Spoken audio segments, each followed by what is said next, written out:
Welcome back to my channel Payel's makeover. Payel's মেকওভারে নিয়ে চলে এসেছি আবারও একটা নতুন আই মেকআপ টিউটোরিয়াল। তোমরা পুরো ভিডিওটা দেখো। আজকের আই মেকআপে একটু নতুনত্ব আছে, তোমরা পুরো ভিডিওটা দেখো, স্কিপ করো না, তাহলে বুঝতে পারবে না। আজকে করব নিউডের ওপর আই মেকআপ। এখানে প্রথমে একটা ডিপ ব্রাউন কালার নিয়ে আমি ক্রিস লাইন বরাবর একটু ব্লেন্ড করে নিলাম।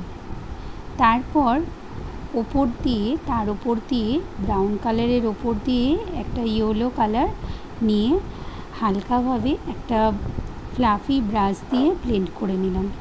আজকের ব্রাশটা আমি ব্যবহার করেছি বেলির ব্রাশ।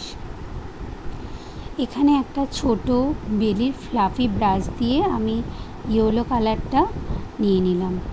এখানে কনসিলারটা দিয়েছি হচ্ছে ডার্মার একটা হোয়াইট কনসিলার নিয়ে আমি ক্রিস লাইনটা বা হাফ কাট ক্রিসটা কেটে নিলাম।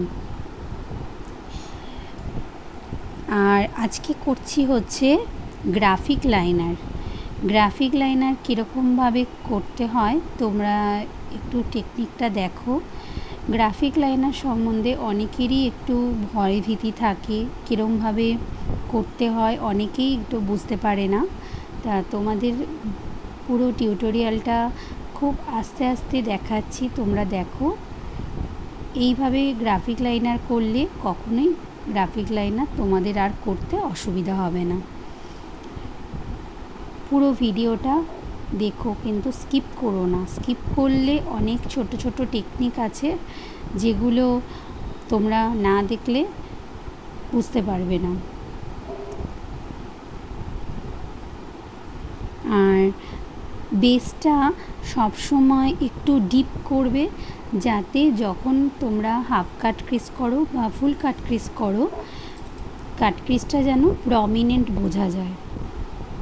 তাই জন্য বেসটাকে সবসময় একটু ডিপ কালার দিয়ে, যেই কালারটাই দিয়ে ব্লেন্ড করো প্রথমে, সেই কালারটা একটু ডার্কের মধ্যে হলে সবথেকে বেশি কাট ক্রিসগুলো ভালো বোঝা যায়।